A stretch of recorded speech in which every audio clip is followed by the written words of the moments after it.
Assalomu alaykum azizlar, yaxshimisizlar? Bugun sizlar bilan bitta mavzuda gaplashmoqchimiz. Qisqagina bo'ladi, ko'p vaqtinglarni olmaymiz.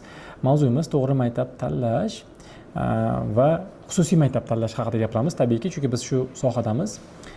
Davlat maktablarida ishlash tajribamiz, yurg'izish tajribamiz bo'lmagani uchun bu haqda bir nima deya olmaymiz. Keyin kuzatayotganlar orasida fikr tug'ilishi mumkin. Tabiiyki, bu darslik xususiy maktab tomonidan o'tkazilyapti, xususiy maktab boshqaruvchisi tomonidan o'tkazilyapti. Bu xolis bo'lishi mumkinmi degan taklif yoki fikr bo'lishi mumkin. Bu xolislikni nima bilan ta'minlaymiz? Oxirida tanlovlarni hammasidan o'tadigan maktab faqat o'zingiz maktabingiz bo'ladimi degan fikrlar ham bo'ladi. Shuning uchun oldindan aytaman, bugun biz maktab tanlashdagi to'g'ri keladigan mezonlar haqida gaplashamiz. Ya'ni o'sha mezonlarni ishlatsak, biz farzandimizga yaxshi maktab tanlash ehtimolimiz oshadi. Shu mezonlarning ba'zilaridan bizning maktabimizdan o'tmaydi. Ya'ni samimiy mezon shunaqa bo'ladi va o'zimizga to'g'ri keladiganlarni olmadikki, ba'zi joylarda bizning maktabimiz ham mana shu talablarga javob bera olmaydi. Uni qattiqligini ham aytib ketamiz. Va tabiiyki biz o'zimiz maktab sohasida 2020-yildan beramiz. 7 yil bo'libdi shu sohaga umrimizni bag'ishlayotganimizga va ota-onalarda ko'rinmaydigan yoki bilinmaydigan jihatlarni ham bilamiz maktablarni.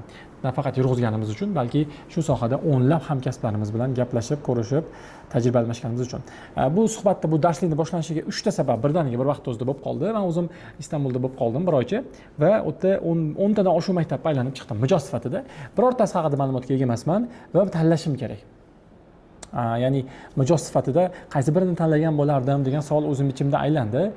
Internetdan ular haqida ma'lumot topib ko'rdim, o'sha yerdagi qabuldagilar bilan gaplashib ko'rdim va qaror berishim kerak bo'ldi. Chunki menga qarab bitta odam bolasini joylardi va o'shanda savol tug'ildi. O'zi nimaga qarab tanlayman maktab? O'zbekiston bo'lganda-ku, men egasini taniyman yoki o'sha yerda ishlaganlarni bilaman. Shunda telefon qilib bilishim mumkin edi. Lekin men begona davlatdaman.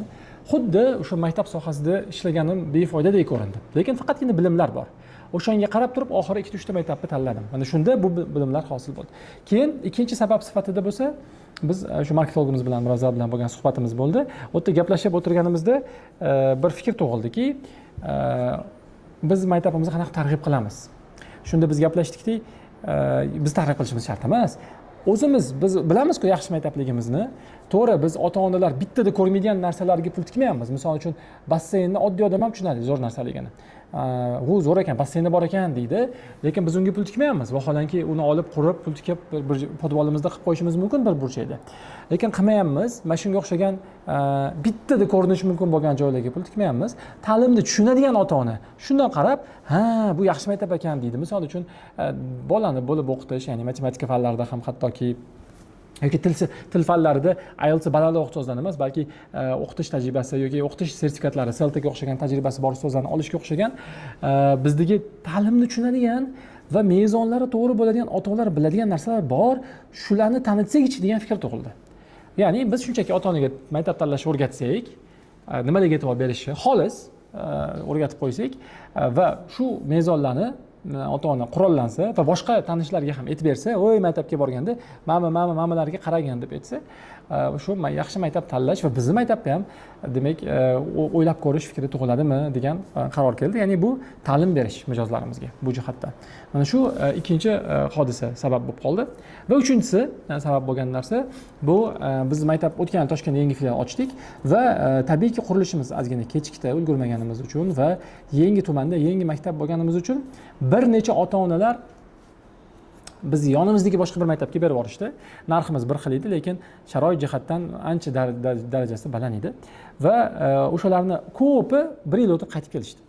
Va ba'zilarida umr yo'qotilgan, vaqt yo'qotilgan, ba'zilari afsusda, ba'zilari bitta ota bitta bolasini u maktabga, bitta bolasini biz maktabga bergan, ya'ni sinov tariqasida va lekin 1 yil o'tib qaytib kelishdiki, biz shunday aytdikki, ha, nima mezon bo'yicha beruvdingiz u maktabga desa, hay nima uyimga yaqinroq edi, keyin remontlari yoquvdi menga, keyin ancha hamma yoqda reklama qilishdi deb aytishdi. Keyin men aytdimki, bu uchinchi sabab bo'ldiki, ha demak mana shu mezonlar haqida biz ko'proq gaplashmagan ekanmiz. Shu sababdan buni demak bugungi darsni qildik. Xo'p, nima shuncha gapirdim, hali o'zimni tanishtirmayman, demak o'zimni tanishtirsam. Xo'p, men ismim Aziz Rahimov, Rahimov maktablari asoschisi. Hozir maktabimizda ishlayotganiga 4-yil bo'ladi, 3 yildan oshdi. Farg'onadagi filialimizga 2 yildan oshdi. Xo'p, o'zim ham pediatr shifokorman, ham o'qituvchiman. Maktabda hozirgacha dars beraman. Asosan bolalarni universitetda kasb tanlash yo'lida, insho yozish yo'llarida va qomusiy bilimlarni berish yo'lida yuqori sinflarga dars berib kelaman. O'zimizni maktabda ham. Xo'p, davom etamiz. O'zim haqimda gapirib berdim. Yana qo'shimcha qilishim kerak ekan bu yerda prezentatsiyada bor joyi. 7 yil davomida biz ta'lim sohasida ishlaymiz. Bu endi maktab sohasidagi tajribamiz, o'quv markazi hisoblanadi bu yerda. Demak, o'sha maktab, bog'cha va xodimlar demak boshqarganmiz shu sohaga oid. Xo'p, bugun darsda nimalar haqida gaplashamiz? Bugun mezonlar haqida gaplashamiz. Ota-onalar bilish kerak bo'lgan asosiy 4 ta mezon va iloji boricha e'tibor berish kerak yoki qochish kerak bo'lgan yana bitta nuqta, umumiy 5 ta mezon haqida gaplashamiz. Xo'p, birinchisi bu ustozlar, keyingisi va'dalarning chegaralari, uchinchi ota-ona roziligi, to'rtinchisi o'z bog'ining mevasini o'zi yeyishi. Xo'p, boshladik bir chekkadan. Demak, birinchi mezonimiz bu binodagi, agar maktabimizni binosini aylanayotgan bo'lsak, e'tibor berishimiz kerak bo'lgan narsa havo borligi. Iloji bo'lsa bu faol havo, faol ventilyatsiya bo'lishi. Ya'ni hozir biz mana Farg'ona maktabimizda o'tiribmiz. Bu yerda bizda faol ventilyatsiya bor, ya'ni havo tashqaridan toza havo bu yerga olib kiriladi va eski havo olib chiqib tashlanadi. Bu ta'lim sifatini 60% ga yaxshilaydi ochuv oynadan ko'ra. Lekin havosi yo'qdan ko'ra 120% ga yaxshilaydi. Timothy Walker'ning Finlandiya ta'lim tizimi kitobida kelgan ma'lumot bu. Endi mana shu narsa bo'lmasa, bir xil o'qituvchi, bir xil fan, bir xil mavzu bo'lib turib, bola 2 barobar sekinroq o'sha mavzularni qabul qiladi. Chunki bizni aqliy qobiliyatimizga miyamiz javob beradi. Miyamizni yoqilg'isi bo'lsa glyukoza, u glyukoza bo'lsa kislorodda yonadi. Mashinani motorini kuchaytirmoqchi bo'lsangiz, unga turbo qo'yasiz, ya'ni uni kislorodni tezroq yoqa oladigan qilasiz. Xuddi shunaqa toza havoda ham insonlarning miyasi yaxshiroq ishlashiga sabab kislorodni tezroq yoqishi. Havo kam bo'lgan xonada bolani uyqusi keladi, dars qilgisi kelmaydi. Shuning uchun ham biz Farg'ona filialimizda faol ventilyatsiya qo'yganmiz, ya'ni doimiy havo urib turiladi. Mana shu mezondan misol uchun Toshkentdagi maktablarimiz o'tmaydi. Ya'ni Toshkentdagi maktablarimizda bizda faol ventilyatsiya yo'q, lekin oynalari ochiladi. Shu jihatdan men ayta olamanki, biz o'zimizning mezonlarimizdan ham e'tibor berishimiz kerak bo'lgan joyda ba'zi o'z maktablarimiz o'tmaydi. Keyingisi ovoz. Maktablarda ko'ramiz. Demak, xonalarni bir-biriga qo'shni qilib qo'yishdi. Oyna ikkita xonaning o'rtasida oynalarni ishlatishadi yoki tepalarini yaxshi izolyatsiya qilishmaydi yoki ovozni tashqaridagi koridordagi ovoz ichkariga o'tadigan qilib qo'yishadi. Tabiiy bu darsga xalaqit beradi. Shuning uchun ham xonaning ichida umuman ovoz eshitilib yurganda bundoq aylanishingiz kerak bo'ladiki, havo ko'chani ovozi xalaqit bermayapti. Qo'shni xonadagi dars xonasi ovoz bermayapti, xalaqit bermayapti. Uchinchisi yorug'lik. Ya'ni maktabning xonalari yorug'mi? Chunki bu ham ta'lim jarayoniga, bola yozayotgandagi, ko'rayotgan narsasiga ta'sir qiladi. Bu birinchi mezonimiz, ko'zimiz bilan ko'rishimiz mumkin mezon. Qiyin emas buni tekshirish. Ikkinchi mezonimiz ustozlar. Va bu eng asosiy mezonlarimizdan bittasi. Eng asosiy belgi, yaxshi maktabning belgisi bu ustozlarning ism sharifi va rasmlari va yutuqlari ochiq e'lon qilinishi. Ko'p maktablarda ota-onalar kelishyapti, bizga kelishyapti, aytishyaptiki, ustozi kim desam, yaxshi ustozlar olamiz, xavotir olmay tanlab olamiz deyishyapti, lekin menga ko'rsatishmayapti deb aytishyapti. Biz ochilganimizdan beri doim ustozlarimizni tanishtirganmiz. Uyalmaymiz. Ba'zan bizda ham natijasi pastroq ustozlar ishlagan payti bo'lgan, fandan topa olmaganmiz, lekin shunda ham mana shu ustoz sizni farzandingizga dars beradi deb aytamiz. Chunki biz bir narsani bilamiz, eng yaxshi ustozlarni olishga harakat qilamiz, mavjud. Endi bir ustoz bozorda yo'q bo'lsa, misol uchun Farg'ona shahrida yo'q bo'lsa, tabiiyki biz uni topa olmaymiz. Shuning uchun ham hozir ham maktabimizga kirsangiz, chap tarafda yoki o'ng tarafda yoki jurnalimizda ham har bitta ustoz rasmi qo'yilgan. Ularning nima yutuqlari bor, ism familiyalarini, ism familiyalari borligining yaxshi jihati, siz ularni surishtira olasiz, siz ularni internetdan qidirib, yutuqlari haqida ma'lumot olsangiz bo'ladi. Undan tashqari har bitta boshlang'ich ustozimizni biz o'sha videosini qo'yib chiqamiz. Qani 40 daqiqalik darsini ko'ring, qani farzandingiz bergan bo'larmidingiz deymiz. Maktablarga borganda ham demak shu savolni berishimiz kerak.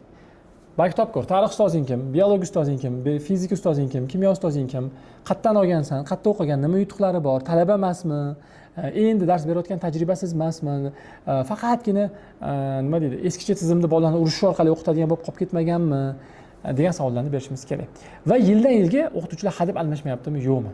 Chunki ko'p bo'ladi, yaqinda ham bizning maktabimizda bo'ldi. Bitta sinf kelishni boshladi maktabimizga, bir maktabdan. nimaga hammanglar kelyapsizlar deb so'rasak, ustozlarimiz ketdi, biz yangi ustozlarga o'rgana olmadik, shuning uchun ketyapmiz deyishadi. Vigotskiy nazariyasi bor, ta'lim nazariyasi. Bola ustozni yaxshi ko'rib qoladi, u nazariya bo'yicha, keyin fanini yaxshi ko'rib qoladi. Buni ko'pchiligimiz ko'rganmiz. Ya'ni biz bir ustozni yaxshi ko'rib, hurmat qilib, keyin uni faniga muhabbat qo'yamiz. Mana shu muhabbat tugab qolishi ehtimoli bor agar ustoz almashsa. Hozir bizim maktabimizda bugun aytishdi menga, direktorimiz aytdilar, 97,5% ustozlar biz bilan, ya'ni yildan yilga qolishni tanlashayotgan ekan, imkoniyat berilganda. Mana shu raqamlarni ochish kerak maktab. Men Amerikadagi bir maktabni izlanish olib borganman. Maktablarimizni ochishdan oldin u yaxshi, juda ham yaxshi maktablardan bittasi, Shimoliy yulduz deb nomlanadi maktabning nomi, Norstar. O'sha maktabni qo'llanmasida har bitta ustoz ism familiyasigacha nima fandan kirishi va ustozni o'ziga xos jihatlari ham yozib qo'yilgan. Misol uchun bu ustoz mana shu kunlari dars bera olmaydi, lekin mana bu ustozdan qo'shimcha dars olsangiz bo'ladi deb ham yozib qo'ygan va yil boshlanar ekan har bitta ota-onaga aytiladiki, o'tgan yili mana ustozlarimiz bor edi, shu 30 ta ustozimizdan 3 tasi ketdi. Va ketgan sababi ham aytiladi odatda o'sha maktabda. U eng yaxshi maktablardan bittasi. Va biz ham o'sha eng yaxshi maktablardan andoza olgan holatda ustozlarimizni ochiq e'lon qilamiz. Bu biz o'zimizni ziyonimizga ham ishlagan. Ba'zan o'qituvchilarimizni boshqa maktablar topib, o'sha e'lon qilganimizdan keyin chaqirib, ishga chaqirgan paytlar ham bo'lgan. Endi bu bekitgandan babi yaxshi. Ya'ni ustozlarimiz bekitgandan ko'ra shu ochiq risklarga yurganimiz ham yaxshi. Xo'p, bu ikkinchi mezonimiz. Uchinchi mezon va'daning chegaralari. Uyingizga usta chaqirsangizda, keyin aytsangiz, "Mani kafelimni qilib berasanmi? Ha. Oynamni ham qilib berasanmi? Ha. Akfa ham qilishim kerak. Ha, qilib beraman. Oshxona mebelni ham qilishim kerak. Topib ber, o'zim qilaman" deursa, siz shubhalanib qaraysizda. Qanaqa qilib sen bitta o'zing shuncha narsani qila olasan? Bu bitta har bittasi u 5 yil, 10 yil ketadigan kasb-ku deysiz. Xuddi shunaqa maktablarda ham va'dani chegarasi bo'lishi kerak. Ya'ni maktablarni yo'q degan narsasi bo'lishi kerak. Shu Turkiyada aylanayotgan paytimda bitta maktab menga yoqdi va men aytdimki, "Meni 11 sinf jiyanim bor, 10 sinf jiyanim bor" dedim. O'sha jiyanimni Amerika universitetlariga tayyorlash kerak. Grant yutishimiz kerak, SAT o'qitib berishing kerak, AP o'qitib berishing kerak dedim. Maktab mudiri aytdiki, "Yo'q" dedi. "O'qib bera olmaymiz, uzr" dedi. "Bizning dasturimizda yo'q." Keyin aytdimki, endi shu ustozlarni tayyorlab olmaydimi hech bo'lmasa? Desam, "Yo'q" deydi. "Biz tajribamiz ham yo'q, tayyorlamaymiz ham. Bitta narsa qilib berishimiz mumkin" dedi. Nima desam, "Biz o'sha o'qituvchi topishga qarashib borishimiz mumkin. Siz Turkiyani yaxshi bilmas ekansiz, bu yerdagilarni tanimaysiz. Shu ustoz topishga qarashib boramiz. Pulini o'zingiz berasiz ustozni, lekin biz unaqa ish bilan shug'ullanmaymiz. Bizning darslarimizni ham o'qiydi" deb aytdi. Men xursand bo'ldim. Demak, nima qilmasligini aniq biladi. Demak, qiladigan ishini aniq qilib beradi u. Ya'ni yo'q deyotganlarni bir odam yo'qi ko'p bo'lsa, hasini qadri baland bo'ladi. Ya'ni bir odam bo'lsaki, hammani to'yiga ham boravermasa, demak borayotgan odamlarning to'yiga, u qadrlagan odamlarning to'yiga boradi. Xuddi shunaqa bir aktyor bo'lsaki, hamma kinoda pul bersa ham o'ynayvermasa, demak u o'ynagan filmlari odatda yaxshi bo'ladi. Xuddi shunaqa maktablarni yo'qi bo'lishi kerak. Ya'ni u maktab aniq nimalar qilmasligini aytish kerak. Misol uchun biz rosa rus tilini so'rashadi. Farg'ona vodiysida rus sinf va shahrida rus sinfga e'tibor katta, rus tilini bilish darajasi baland. Lekin biz ochmaganmiz, chunki uni o'qita oladigan ustoz ham topa olmaganmiz va rus tilida o'qitirib tarbiyani biz xohlagandek ushlash darajasini ham topa olmaganmiz. Natijada bizning javobimiz yo'q. Rus sinfdan kelsa, yo'q, iltimos, biz ocha olmaymiz, so'ramaymiz bizdan. O'zbek sinfida berishingiz mumkin.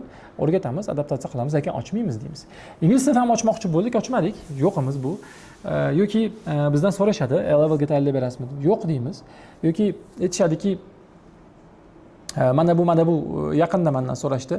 Koreys tilini qo'yib bering, mening o'quvchim, bolam koreys tili o'qigan edi eski maktabda dedi. İşte biz yo'q dedik. Yapon tilini so'rashgan payti bo'lgan, yo'q dedik. Nimaga? Chunki biz uni qilib bera olmaymiz o'zimiz istagan darajada. Va ota-ona so'ragani uchun qiladigan bo'lsak bir narsani, biz uni zo'r qila olmaymiz, chunki uni mantig'ini bilmaymiz biz. Lekin hozir bizdan so'rasangizki, nima uchun maktab o'zbek tilida desangiz, mantig'i bor uni. Nima uchun matematika bo'lib o'qitasan, uni ham mantig'i bor. Nima uchun seltaga ko'proq e'tibor berasan, IELTS kelmasa, uni ham mantig'i bor. Nima uchun kitob o'qisan, ya'ni biz ta'limni ichida yurgan ekanmiz, butun jamoa ta'limdagi har bitta ishimizda sababini bilamiz, nima uchun qilayotganimizni. Shuning uchun ham hamma narsani va'da beravermaymiz.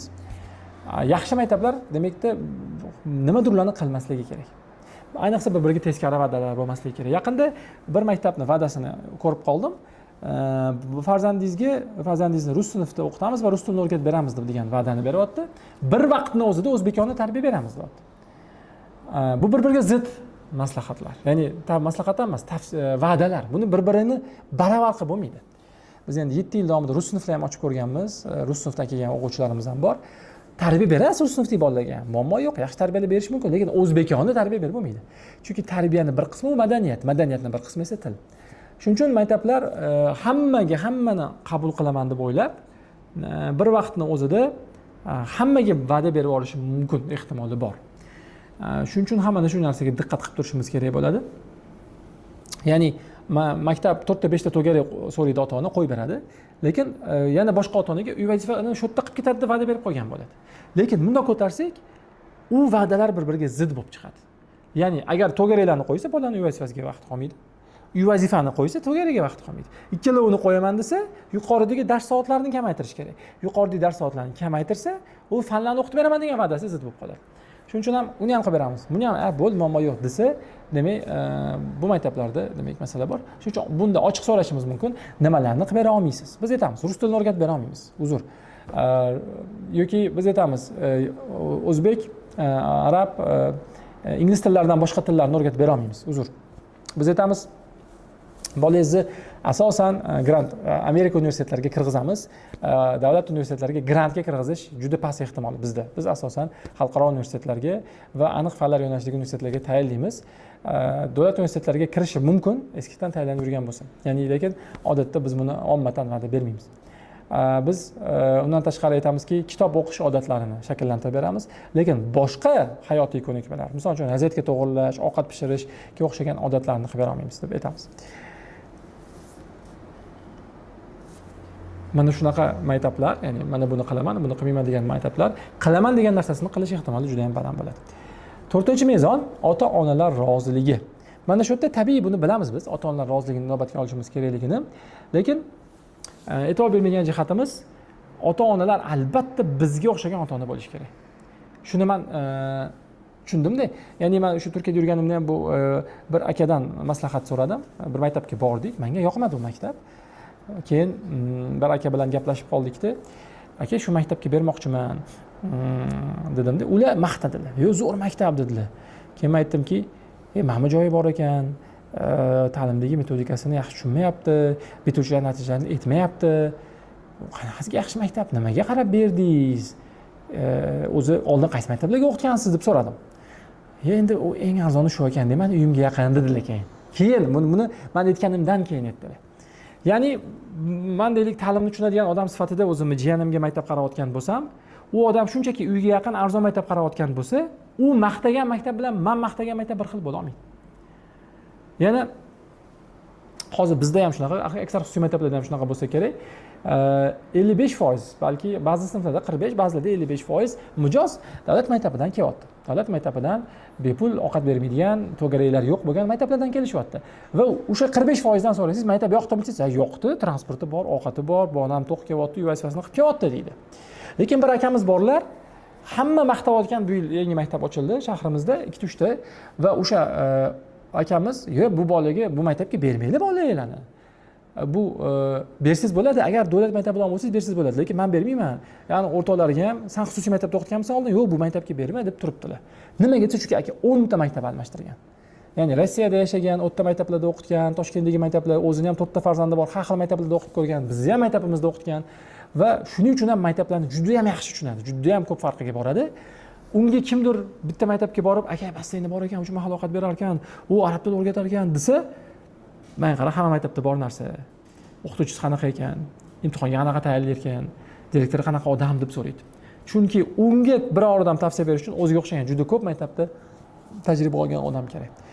Xuddi shunaqa bizda mana bu yerda ham Farg'onada Amerikadan ko'chib kelib, Farg'onaga bolasini bergan o'quvchilarimiz bor. Siz ham chet eldan ko'chib kelayotgan bo'lsangiz, Angliyadan, Koreyadan, Yaponiyadan, xuddi shunaqa chetdan ko'chib kelgan ota-onalarimizni fikrini eshitishingiz kerak. Agar topa olmasangiz, o'sha maktabda o'zidan so'rang. Bizda o'zimizdan so'rashingiz mumkin. Menga o'xshagan ota-onaning kontaktini bering. Men davlat ishxonasida ishlayman, menga o'xshagan odamning kontaktini bering. Yoki men 2-3 ta maktab almashtirganman, o'shalarning kontaktini bering. Yoki men yaxshi, qimmat xususiy maktabdan sizga olib o'tyapman. Ingliz maktabidan, rus maktabidan. O'shalarni, o'shanaqa ota-onalar nima deyapti deb so'rashimiz kerak bo'ladi. Keyin 5-mezonimiz o'z bog'ini mevasini o'zi yeydimi? Ya'ni maktabning asoschisi, maktabni boshqaruvchilari, xodimlari, o'qituvchilari, rahbarlari, umuman o'zi xodimlar maktabda bolalarini, jiyanlarini o'qitishadimi? Mana bu ham katta signallardan bittasi. O'zbekistondagi eng yaxshi va eng eski maktablardan bittasi, nomini ham aytamiz, bizning ustozimiz bo'ladi, Lider maktabi. O'zini nevaralarini o'qitish uchun ochilgan maktab. 20 yil bo'ldi. 11 ta nevarasini o'qitib chiqqanlar shu maktabda va ayta olamizki, o'zini segmentida, ya'ni rus segmentida eng yaxshi maktablardan bittasi. Nima uchun desa, o'zi uchun qilgandek qilgan. Biz ham hozir statistika qildik. Mana nevaralarim yo'q, bolalarim hali maktabga chiqadigan darajada emas, lekin 61 ta xodimimiz bizda bolasini o'qitayotgan ekan. Farg'onada bir raqam bilasizmi ustoz, nechiligini? Mabodo qaramoqmidingiz? Hozir qarab olamiz bittada. 61 ta umumiy 3 ta filialimizda xodimlarni farzandi. Xo'p, mana hozir mashitda menda statistikani ochib olsak bo'ladi.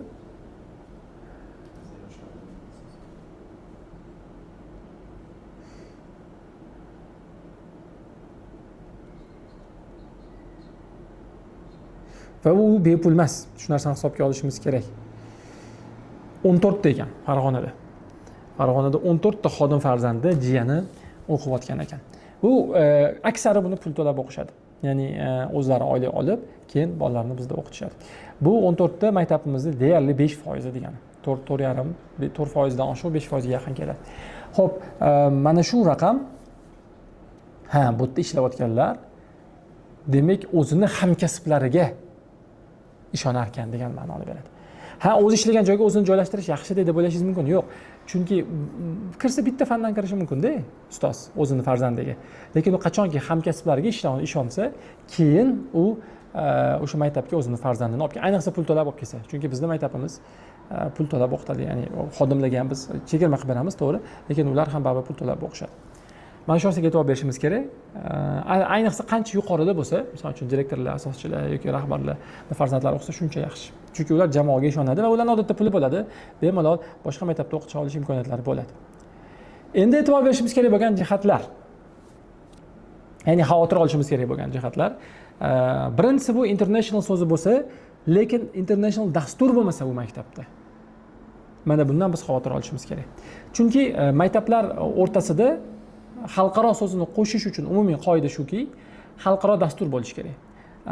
APC ga o'xshagan, IB ga o'xshagan, Cambridge ga o'xshagan, Pearson ga o'xshagan, McGraw-Hill ga o'xshagan xalqaro dasturlar bo'lishi kerak. Nima uchun xalqaro nomi qo'yiladi o'zi desa, banga qaparak topko'r, O'zbekistonga ko'chib kelayotgan xitoylik yaxshimisan, qozog'istonlik do'stimiz, rossiyalik bolalaringni menda o'qiting bo'ladi, chunki bu xalqaro ta'lim, xalqaro diplom beraman, sana yutingni ham o'tadi bu diplom degani. Har holda dunyo standartida shunaqa. Lekin hozir ko'p maktablarda ko'ramiz, international so'zni qo'shib qo'yishadi, xalqaro so'zni qo'shib qo'yishadi. Odatda u maktablarning statusi balandroq bo'lgani uchun, lekin borsangiz xalqaro dastur yo'q. Nima uchun xalqaro deb qo'ygansan desangiz, mani ikkita xalqaro ustozim bor. Qaysi xalqaro? Nigeriyadan kelgan, bitta Filippindan kelgan ustozi bo'ladi. Bu xalqaro nomini qo'yish uchun yetarli emas. Yoki xalqaro universitetlarga tayyorlash ham yetarli emas. Chunki dastur milliymi, dasturga nisbatan aytiladi doim. Ikkinchi e'tibor berishimiz kerak bo'lgan jihat, bu yomon signal agar direktor o'zi o'tmishda dars bermagan bo'lsa. Biz doim e'tibor beramiz, direktor albatta u pedagog bo'lgan bo'lishi kerak, albatta u bolalar bilan ishlagan bo'lishi kerak. Hozirgi 3 ta maktabimizda, uchalovida ham direktorlarimiz o'zimizda dars bergan ustozlarimiz yoki oldin dars bergan ustozlar. Shuning uchun ham endi nima uchun bu kerak desa, direktor pedagog bo'lsa, bir bolani o'zgartirish usulini qidiradi. Ya'ni uni olmaslik yoki jazolash yoki urishish yoki haydab yuborish emas, balki pedagog biladiki, bola o'zgaradi. Bolaga to'g'ri motivatsiya berilsa, to'g'ri gap gapirilsa, 90%, 95% bolani o'zgartirsa bo'ladi. Ayniqsa ota-onasi tayyor bo'lsa. Shuning uchun ham bolalarimiz o'zgarishini rostdan xohlasak, direktor pedagog bo'lgan maktablar e'tibor berish kerak. Rahbar, boshqaruvchi yoki qayerdadir nimadir ishxonalarda ishlagan, lekin bola o'qitmagan bo'lsa, bu yaxshi signal emas. Uchinchi yomon signal, men buni bitta maktabda ko'rdim yoki eshitdim ham, aytishdi bizga ota-onalar, direktorning qabuliga umuman yaqinlashib bo'lmas ekan. Mutlaq, ya'ni kotibaga uchrashasiz, keyin kuratorga uchrashasiz, keyin zavучga uchrashasiz, keyin direktorga uchrashasiz. Bir necha marta kelishingiz kerak direktor oldiga yetib olishingiz uchun. Bizni o'zimizda ham davlat maktabida, litseyda ham men o'qiganimda ham shunaqa bo'lardi. Juda qiyin kirilardi qabuliga. Tabiiyki siz unga dardlaringizni ayta olmaysiz, kirish qiyin bo'lgandan keyin yoki kirib borgunizcha hayajonlanib gapingiz ham tamom bo'lgan bo'ladi. Yoki ota-onaga ham yaqinlashtirishmaydi. Lekin men o'sha Turkiyada ham aylangan paytimda eng yoqtirgan maktablarim direktor o'zi o'tirib gaplashgan maktablar. To'g'ri, o'sha qabuldagi qizlar yoki kutayotgan o'qituvchi, ular ham nimadir ma'lumotlar biladi. Lekin maktab haqidagi eng to'liq ma'lumot bu direktorda baribir. Eng to'liq ma'lumot. Biz o'zimizda ham 2-3 ta ota-onalar aytishdi. Men direktoringizni qo'ldim, boshqa hech narsani ko'rmasdan maktabga bolamni berdim. Nima uchun? Chunki bolaga qarab turib ustoz aytgan, ha bu bolada mana bunaqa joylarni ishlash kerak ekan, shu bolangizni mana bu fan orqada qolgan ekan, bo'ldi. Bunga o'xshagan bola o'tgan yil kelganda 1 yilda yetkazib olamiz deb aytgan. Tabiiyki ota-ona mutaxassislikni u narsa joyida his qilgan. Keyingisi hovli bo'lmasligi ham yaxshi signal emas. Mana masjidda ham bizning maktabimiz bu filtrdan o'tmaydi. Shuning uchun biz bu yil qattiq harakat qilyapmiz maktabimizga hovli olishga. Nima uchun desa, chunki bolalar havo almashtirib turish kerak, bir bilan o'ynash kerak, yugurish kerak. Maktabda bu bor bo'lish kerak bo'lgan narsa. Xo'p. Keyingi Farg'onada ko'p kuzatayotgan narsamiz, maktab Toshkent shahrida mana shu treningni qilayotgan paytimizda bu mavzu yo'q edi. Bizda o'sha Farg'onada repetitorga berish yoki repetitorlikni eplab beradigan maktablarga berish ommalashgan. Chunki ilmga e'tibor kuchli. Ya'ni bu yaxshi tendensiya o'zi. Ota-onalarning aksari bolasini ilmli qilishni xohlaydi va ilmni universitetga kirish va sertifikatlar bilan o'lchaydi. Bu yaxshi. Bu yaxshi tendensiya. Umuman o'qitmagandan ko'ra hech bo'lmasa repetitorda o'qitish kerak. Lekin bir narsani hisobga olishimiz kerak. Repetitorda bolalarimizni o'qitganimizda biz juda ko'p narsalardan quruq qolamiz. Va buni kech siz tushunib yetamiz. Bu nima desa, bu muhit. Ya'ni doim bolalarimizni motivatsiya berib turadigan, kelajakda u bilan choyxona o'ynaydigan, kelajakda o'rtoq bo'lib ketadigan, do'st bo'lib birga yordam beradigan muhit do'stlardan ayirib qo'yamiz yoki ustozlardan ayiramiz. Repetitor 1 yil o'qitadi va o'sha fanni o'qitib topshiradi. Bizda endi hozir shunaqa faoliyat bo'lyaptiki, maktabda hozir mana boshlang'ichimizda tugatgan bolalarni uni 2 yil oldin o'qitgan boshlang'ich ustozi urishib qo'yadi. "Ey, nima qilsan? Men qarab turibman senga" deydi.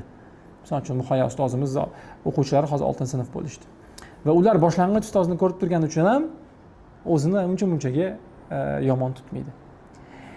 Yoki dunyoqarash ham shakllanadi maktabda. Chunki hamma fan o'qitiladi. Biz bolamiz faqat 2 ta fan biladigan bilishni xohlamaymiz-ku. Hamma fanni tushunishini xohlaymiz. Tabiiyki maktab sizni bolangizni bitta joyda ushab, o'sha repetitor qilgan natijani qilib, ushab va ovqatlantirib, xavfsizlikni ham ta'minlab beradi. Ya'ni bolam qayerda yuribdi ekan deb biz xavotir olmaymiz. Bizdan ham so'rashadi, "Anu fanni olib tashlang, bu fanni olib tashlang, anudan 3 ta fandan sertifikat qilib bering" deyishadi. Bu qisqa muddatda yaxshi yechim bo'lishi mumkin. Biz ham xohlaymiz, u arzonroq ham bo'ladi u. Lekin nima qilaylik, bolaga tarix ham kerak, adabiyot ham kerak, u she'r ham yodlash kerak. U bola tarbiyani ham bilish kerak. Ya'ni u ertaga o'zini boshqarishi, nafsini tiya bilishni o'rganish kerak. Tabiiy u ozgina tillardan ham xabardor bo'lish kerak, matematikani ham bilish kerak. Olib tashlaydigan fan, birorta olib tashlaydigan fan ko'rmaymiz biz. Shuning uchun ham repetitor bilan maktab solishtirgan paytimizda biz maktabga o'sha repetitor ko'zi bilan emas, ya'ni 2 ta fanni o'qitib bersang qanday sertifikat emas, balki mana shu sinfdosh, o'rtoq, muhit, motivatsiya beradigan joy, odatlarni shakllantirib beradi, kitob o'qishni o'rgatib beradi degan ko'z bilan qarashimiz kerak. Mana shu edi aytmoqchi bo'lgan darsimiz, tushuntirib bermoqchi bo'lgan mavzularimiz sizlarga foydali bo'ldi deb o'ylayman. Endi tabiiy shuncha odam yig'ilganda vaziyatdan foydalanib olishimiz kerak. Ozgina maktabimiz haqida gapirib beraman va ertangi ochiq eshikli kuniga taklif qilaman va o'sha ochiq eshikli kunida o'zim kutib olaman ham sizlarni inshaalloh. Xo'p, biz sovg'a tayyorladikmi? Xo'p, o'sha ochiq eshikli kuniga kelsangiz, agar mana shu prezentatsiyani ko'rib keyin keladigan bo'lsangiz, sizga sovg'amiz ham bor. Farzandingizni tarbiyasida yordam beradigan kitoblar sovg'a qilamiz. Shunchaki kechagi vebinardan yoki darsdan keldim deb aytsangiz bo'ldi. Agar aytishga uyatayotgan bo'lsangiz, biz o'zimiz so'raymiz. Qayerdan keldingiz deganda, shu vebinardan keldim, darsdan keldim desangiz bo'ldi. Shu kitobni sovg'a qilamiz va ertaga sizni maktab aylantirib chiqib, inshaalloh savollaringizga javob berib, qanaqadir xos vaziyatlar bo'ladigan bo'lsa, ya'ni o'zimiz gaplashishimiz kerak bo'lgan mavzuni bo'lsa, gaplashamiz. Men qisqagina maktabimiz haqida ma'lumot berib ketaman, chunki ertaga agar keladigan bo'lsangiz, yana bu haqda to'liqroq gapirib beramiz. 86% ota-onalarimiz bizni tavsiya qilishadi. Ya'ni bizda asosiy mijozlar tavsiya orqali keladi. O'sha tavsiya paytida u qaysi maktab o'zi eshitmagan ekanman demaslik uchun ham biz orada reklama qilib turamiz. Xo'p, o'quvchilarimiz shu kungacha 4 million 700 dollarga grantga tushgan. Bugun ham nechta bitiruvchimiz 18 ta deysizmi, 13 ta 18 ta o'quvchimiz 100% grant yutgan ekan. 33 ta o'zi bitirganda, yarmidan ko'pi bo'lyapti. Xo'p, maktabimizda 48 ta IELTS bor. 6,5 dan 7,5 gacha. Xo'p, SAT dan 10 tadan oshirdik. 1250 dan 1520 gacha. Men eshitgan, men tanigan maktablarning ichida bu eng balani hozircha. 25 ta o'quvchimizda ingliz tili, arab tili dan seferdan 21 B2 bor. Kichkina siflar ham bor buning ichida. Xo'p, missiyamiz faqat pul topish emas, o'zi 2 yildan beri pul topmaymiz bu filialda. Balki sifatli ta'lim berish. Jamiyatga kerakli odam bo'lib kelsin, chiqsin. Chet elga ketsa ham mabodo vatanni yaxshi ko'rgani uchun qaytib kelsin. Xo'p, qolgan maktablardan farqimiz, umumiy jihatlarni gaplashmaymiz. Transport, ovqat, hamma fanlar o'tiladi, ularni gaplashmaymiz. Xo'p, 100% o'quvchimiz o'zbek sinf. 1-sinfdan 10-sinf, 11-sinfgacha. Gadjetsiz maktab, gadjetsiz o'quvchi, gadjetsiz uy. Bizga farzandingiz beradigan bo'lsangiz, uyda ham telefon ishlatish mumkin emas. Faqatgina tugmali telefon ishlatadi bitiruvchilarimiz, o'quvchilarimiz. 3 yilda bu adashib ketib qolamiz. 3,5 mingta kitob o'qib tugatdi o'quvchilarimiz 1 yilning o'zida. Mana shu filialimizda. Xo'p, rag'bat tizimimiz bor. Bolalar kitob o'qigani uchun ularni doim mukofotlab turamiz. Kichkinagina stol tennis kitobchalardan boshlab to notebookgacha sovg'a beramiz. Bolalarni ta'limidan tashqari axloqiga ham befarq emasmiz. Ya'ni ularni o'zini qanaqa tutyapti, muomalasi qanaqa, uydagi holat qanaqa, dars qilishlari, intizomlariga ham qaraymiz va bolani bilimi uchun hech qachon biz shartnomani bekor qilmaymiz, lekin axloqiy jihatdan agar boshqa bolalarga zarar beradigan bo'lsa, noto'g'ri o'rnak bo'ladigan bo'lsa, xallashamiz. Bu borada bizga uni to'layotgan puli ham ko'rinmaydi. Maktabimizda kumon tizimi bor. Bu yildan boshlab 2-chi, 3-chi, 4-chi sinflarimizning hammasiga qo'yiladi. Xo'p, adashmasam 4-sinflarimiz orasida teng yarmi 7-sinf dasturlarini ishlashyapti hozir. Bu degani matematikadan, bu kumon dasturi nima? Matematikadan har bitta bola o'zini tezligida keta oladigan tizim. Xitoy va arab tili darslari alohida qo'yganmiz, ya'ni yo'qni, yo'bini bolalar bemalol o'qiydi. Bu ustozlarimiz, boya aytganimizdek, ustozlarimizni ochiq kimligini aytamiz, tajribalarini aytamiz, ularning rasmlarini ham qo'yganmiz va ularning yutuqlari mana bu prezentatsiyamizda.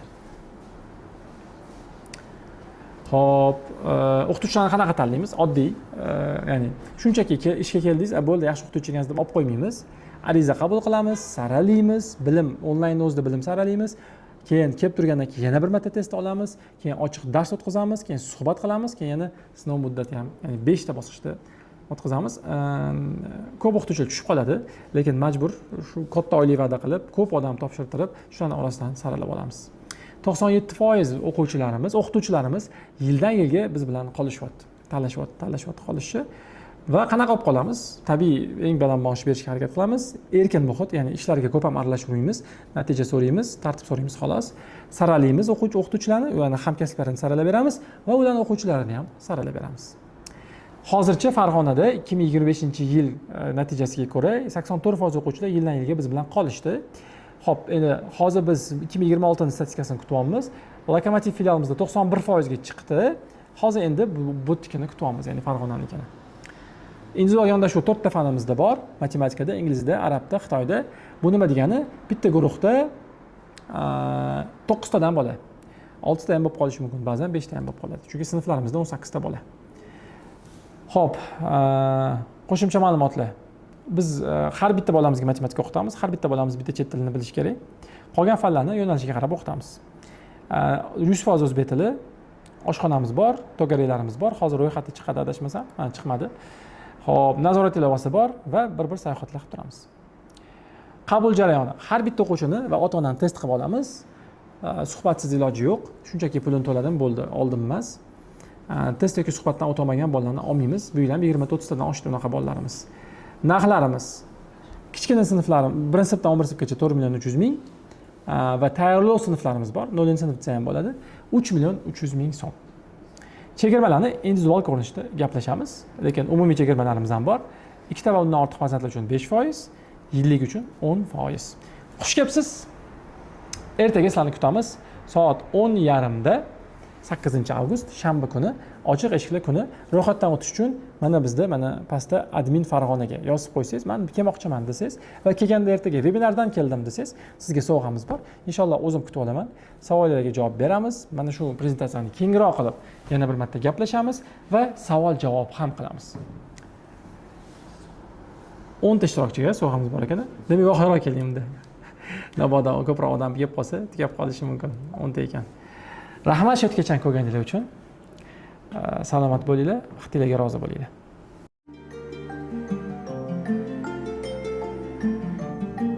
Rahimov School. Farzandingiz munosib joyda ta'lim olsin.